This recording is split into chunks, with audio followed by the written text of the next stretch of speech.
আজকে তোমাদের জন্য জগন্নাথ দেবের মন্দির কিভাবে গড়ে উঠেছিল সেই সত্য গল্প তুলে ধরব। তো চলুন শুনে নেওয়া যাক।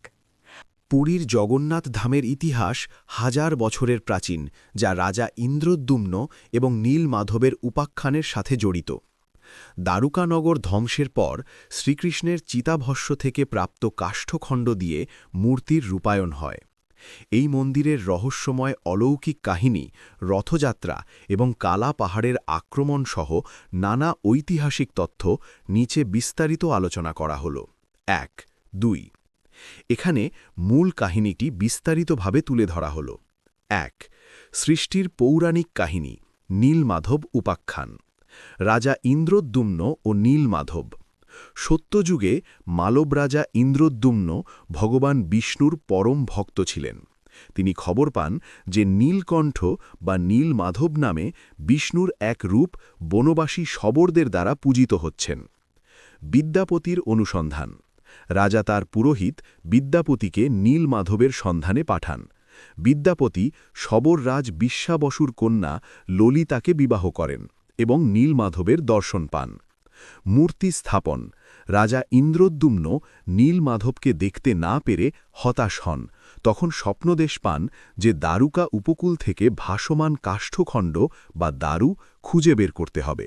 ১, ২, ৩, ৪, ৫ দারু বিগ্রহ ও বিশ্বকর্মার কারুকার্য। বিশ্বকর্মার মূর্তি নির্মাণ। ভগবান বিষ্ণুর কৃপায় দেবশিল্পী বিশ্বকর্মা বৃদ্ধ ছুতর হিসেবে আসেন এবং শর্ত দেন যে ২১ দিন বদ্ধ ঘরে মূর্তি তৈরি করবেন।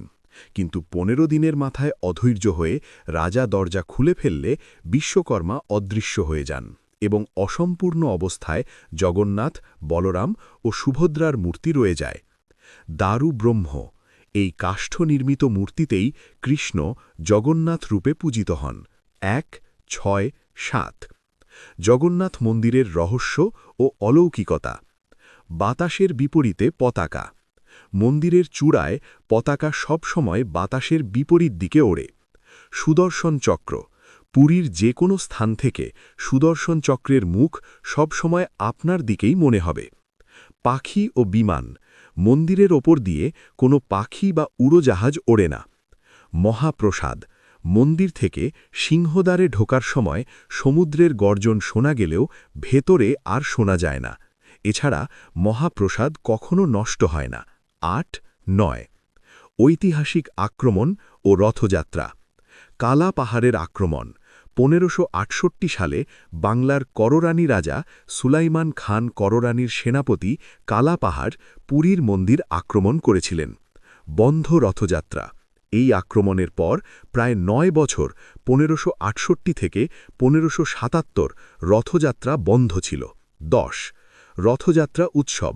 জগন্নাথ, বলরাম ও সুভদ্রার রথযাত্রা বিশ্বজুড়ে বিখ্যাত, যা আষাঢ় মাসের শুক্লপক্ষের দ্বিতীয়া তিথিতে অনুষ্ঠিত হয়।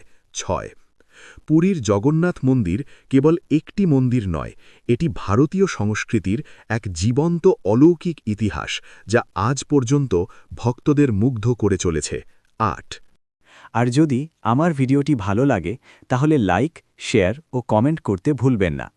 আরও ভালো ভালো ধর্মীয় গল্প শুনতে আমার চ্যানেলটি সাবস্ক্রাইব করুন। তোমাদের দিনটি শুভ হোক।